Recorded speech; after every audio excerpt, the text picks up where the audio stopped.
All right, there, Court Club. It is 2019, and we're just going to be giving you guys a standing hoorah and wish everybody a great year. Just want to remind you, sent out a couple memos recently. One last week on the 50 points that we were given to us by Al Batista. Terrific information. I mean, you guys can absorb that stuff, kind of read it 5, 8, 10 things at a time. And just kind of make it part of your study and your thoughts and going forward. And then having to tie into that, we had so many people who were just raved about the 21-day miracle, reading the book, and then the three sessions we had in September. So a reminder, go back to those sessions and kind of pull them up again. Here we are in the middle of the season. We're getting to be grinding through this thing now. And it's just a great time to kind of this is a refresher for us and kind of staying in the good word. So let me encourage you to do that, and we have some plays for you, and so have a great week. All right, members, this first play here, Creighton Providence, it's a challenging play, and just understand that when the play crosses the lane, that the lead is unable to really maintain an open look on this type of play. So the play then becomes a center and or trail primary, going towards the center or certainly the trail who is down in a position to help also. And that's really what should happen here. And then we should also avoid giving a preliminary hands-up verticality signal here because it just makes for difficulty. But look at the primary coverage on the play and who would have it, who would not. Okay, let's stay at Creighton Providence, and we have one of these challenging block charge plays. I want you to look to see if the defensive player establishes a legal guarding position, and we'll have a good replay here to look at this. And the challenging part is the embellishment by the defender.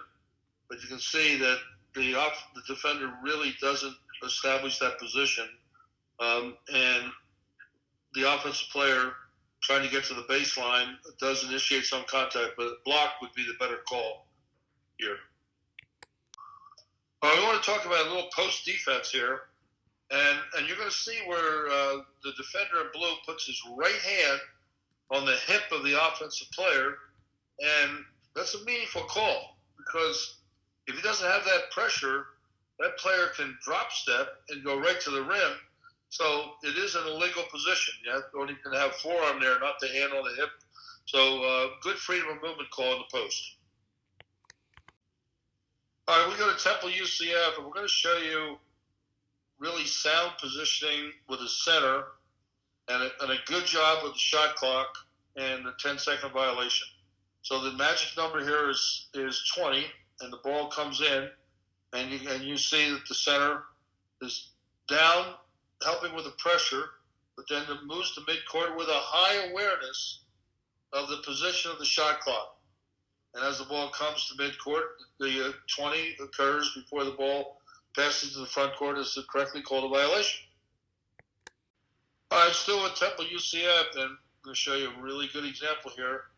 Team officiating, working together to get the play right. Out of bounds can be challenging.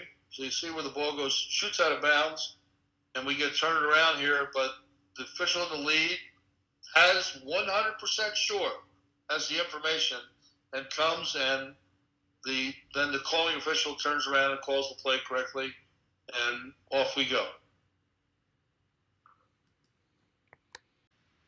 All right, we're going to show you a play where a very good defensive block, but an excellent job by the crew as far as coverage is concerned. This is a play that, as it developed because of the position, cannot be seen by the lead official. So the lead is not going to guess on that play. He trusts the center to process the play and rule correctly as a legal block. Only call what you can see and trust your partners on these kind of plays. All right, we're going to show you 2 block charge plays, and because of the challenge of the embellishment by defenders, you're going to see on this first play, the key to refereeing this play, members, is that referee the defender, but know whether or not the offensive player is under control. In this turn-in, you can see that the offensive player stops at contact, and then there's the defender just sits down. So embellishment and really should be probably better called as playthrough.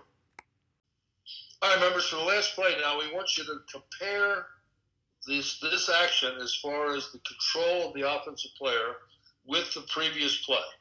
Okay? And again, you're going to have embellishment like you had before, but you can see here that 13 on the offense is not under control here, as the offensive player was at the other end.